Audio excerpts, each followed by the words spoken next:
সুপ্রিয় দর্শক আসসালামু আলাইকুম। আশা করি সকলে ভালো আছেন। দেশ অথবা দেশের বাইরে থেকে আপনারা যারা আমার এই ভিডিওটি দেখছেন সকলকে জানাই আন্তরিক শুভেচ্ছা ও অভিনন্দন। তো মাছ চাষি ভাইয়েরা আজকে আলোচনা করব আপনারা অরিজিনাল থাই পাঙ্গাস মাছের পোনা কীভাবে চাষ করবেন।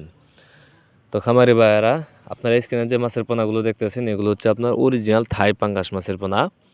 এগুলো আপনার 1 কেজিতে 25টা 30টাই পিস। আপনারা চাইলে এই সাইজের পোনাগুলো নিয়ে কালচারিংয়ের জন্য দিতে পারেন, কেননা শীতকালীন আপনি যদি মাছ চাষ করতে চান তাহলে এই সাইজের পোনাগুলো আপনার পুকুরে দিতে হবে। যদি ছোট সাইজের পোনা এই শীতকালীন আপনি পুকুরে দেন তাহলে কাটার সম্ভাবনা বেশি থাকে, আর এই সাইজের পোনাগুলো যদি আপনি শীতকালীনে চাষ করতে চান তাহলে এই মাছগুলো একটা মাছও কাটার সম্ভাবনা থাকে না।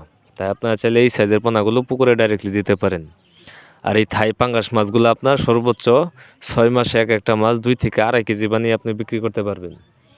তাই আপনারা যারা এই অরিজিনাল থাই পাঙ্গাস মাছের পোনা চাষ করতে চান তারা আমাদের ভিডিও স্ক্রিনে দেওয়া নাম্বার আছে, আপনারা চাইলে আমাদের সাথে সরাসরি যোগাযোগ করে এই মাছের পোনাগুলো আপনারা সংগ্রহ করতে পারেন। এই মাছের পোনাগুলো আমরা আমাদের হ্যাচারি থেকে সারা বাংলাদেশের 64 জেলায় হোম ডেলিভারি দিয়ে থাকি, অথবা আপনারা চাইলে আপনারা নিজে বসে আমাদের হ্যাচারিতে দেখে শুনে তারপরে এই মাছের পোনাগুলো আপনারাও ক্রয় করে নিতে পারবেন। তাই আপনারা যারা 100% অরিজিনাল থাই পাঙ্গাস মাছের পোনা চাষ করতে চান তারা আমাদের সাথে সরাসরি যোগাযোগ করতে পারেন। কেননা বর্তমান সময়ে আপনার এই থাই পাঙ্গাসের চাষ দিন দিন বেড়েই যাচ্ছে।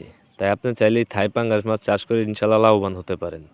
অথবা আপনারা যারা এই থেকে আরো ছোটো সাইজের খুঁজতেছেন, যেরকম আপনার 50টা 100টা 200টা লাইনের ওই সাইজের পোনা আমাদের কাছ থেকে আপনারা সংগ্রহ করতে পারবেন। তাই আপনারা দেরি না করে এখনই আমাদের ভিডিও স্ক্রিনে দেওয়া নাম্বারে যোগাযোগ করতে পারেন। আমরা বাংলাদেশের যে কোনো জায়গা থেকে এই মাছের পোনাগুলো অর্ডার নিয়ে থাকি, অথবা আপনারা নিজে বসে এই মাছের পোনাগুলো সংগ্রহ করে নিতে পারবেন।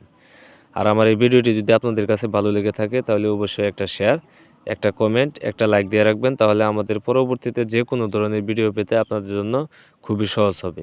সবাইকে আমার এই ভিডিওটা দেখার জন্য অসংখ্য ধন্যবাদ।